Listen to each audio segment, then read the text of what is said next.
Hello guys, welcome back. We're taking a look at the RC version. I will show you some more new features that you will be able to find on this update, and also some really important things that you need to know about iOS 26.1 moving forward. The RC version of the new iOS 26.1 is finally here, meaning that iOS 26.1 will now be released to the public in just a few days. After delaying it for a day and also releasing it a few hours after the usual schedule where Apple releases updates, we finally have the update here.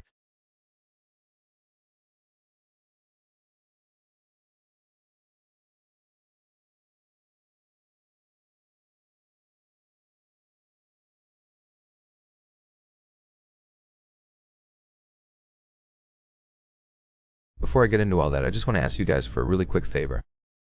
Most of you that watch my videos are still not subscribed to the channel, so if you enjoyed the videos and you want to see more of them, hit the subscribe button. It really helps the channel a lot. First off, let's take a look at some of the details of the new iOS 26.1 RC. As you can see right here, the update, the release candidate on my device here on the iPhone 15 Pro Max came in at around 8 GB.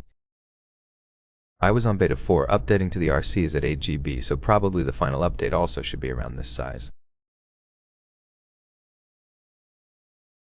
When Apple actually releases the RC version, it will actually reinstall iOS on your device completely. That's why it's too big.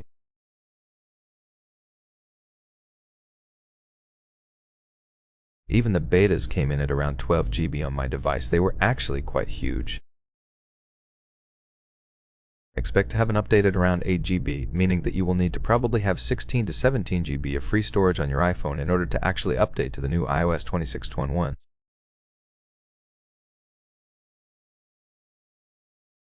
Let's take a look at the new build number of this update. As you can see right here, this is the new build number.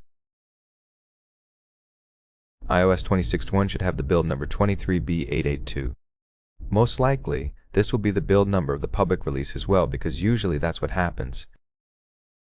If there is a new update with a new build number, most likely there will be also another update for users that already have installed the RC version of iOS 26.1 on their devices. If you have the RC version, you have it installed on your device, just know that you won't be getting the public release of iOS 26.1. You already have it if you have the RC installed, meaning that you don't need to actually install the public version at all. If there is another update with a new build number, then you will get an RC2 on your device as well, so you can update from this one to that newer one with a new build number. What's new with this update? We have a few changes here. As you probably know, on the Photos app, when you would 3D touch or just select a photo, you will see this new menu with the share and the favorite and the delete button. This is not new on the RC, it has been here before. Now, if you actually select multiple photos and you tap the three dots, you will see now the menu has changed for this as well. Now, at the top, you will have the hide button, the favorite button, and the play as slideshow button. These are two new buttons that will be added to the top of the menu once you have selected multiple photos with iOS 26.1. As you probably know, with timers and alarms on iOS 26.1, Apple has added a new feature where you would slide to turn them off, the alarm and the timer as well, just like you would slide to unlock your device previously on old iOS versions.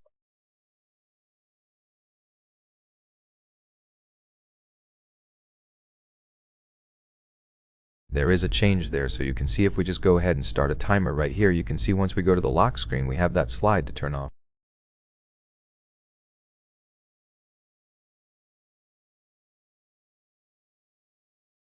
There it is, the slide to turn off, but now we have a change on this update. If you now go to your settings and you go under accessibility right here, and if you go to touch, find the touch settings, scroll all the way down here, you will have an option called Prefer Single Touch Actions. This will mean that it will actually disable that. If you prefer just a tap to stop them, not to slide, then you will have the new option right here. Again, if we go to the lock screen and wait for this timer to go off, you will see it. You will basically have just a button instead of a slider. There we have it. Now we just have the stop button, which might be very useful for some people that don't want to use the slide to turn off feature.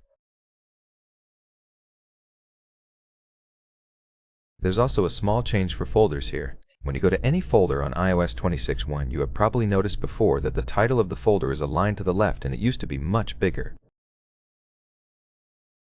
Now it's actually smaller in size, so you can see the title there. The letters there are much smaller.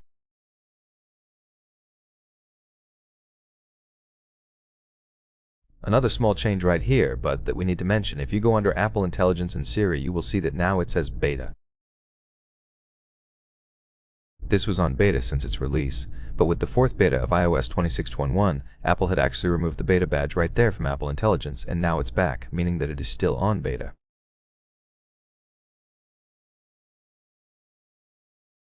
Now let's move on and talk about some other important things. The performance on iOS 26.1, first of all, is amazing. You can see the Geekbench score right here. This is the best score that I got on my device on the iOS 26.1. As you can see, the single core score is over 3,000 there. Amazing. The best score that I got on this device on any iOS version, even iOS 18.5, which was really good. The multi-core score here at 7,678, again, a great score. It shows even on daily use. It will have a few bugs here and there, a few glitches here and there, but nothing that is actually very annoying or that will annoy you using your iPhone on a daily basis. Overall, it's very smooth. All the animations, everything is super smooth, super fast, so it's really a great update when it comes to performance. Talking about updates, we have to talk about battery life. iOS 26.1 has a decent battery life. Expect to get the exact same battery life as you get on iOS 26 right now or 26.01.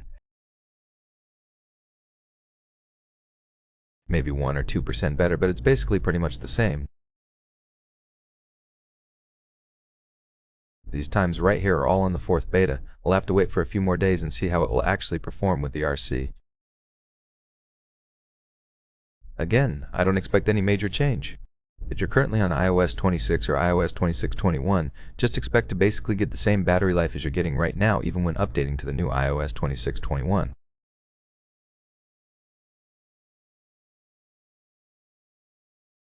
Last but not least, let's talk about release. Taking a look at the calendar, most likely iOS 26.1 will be released to the public this Monday. That will be November 3rd. Usually Apple will release these bigger updates on a Monday, so I don't expect any changes this time as well. This Monday, 10:00 a.m. Pacific time, that should be the usual time when Apple releases big iOS updates. Even though with the last two releases they tend to actually delay them a bit, a few hours or minutes, but that might happen, it might not happen. Just expect to have iOS 26.1 on your device this Monday, maybe even Tuesday, but I don't think that will happen. Most likely it will be this Monday.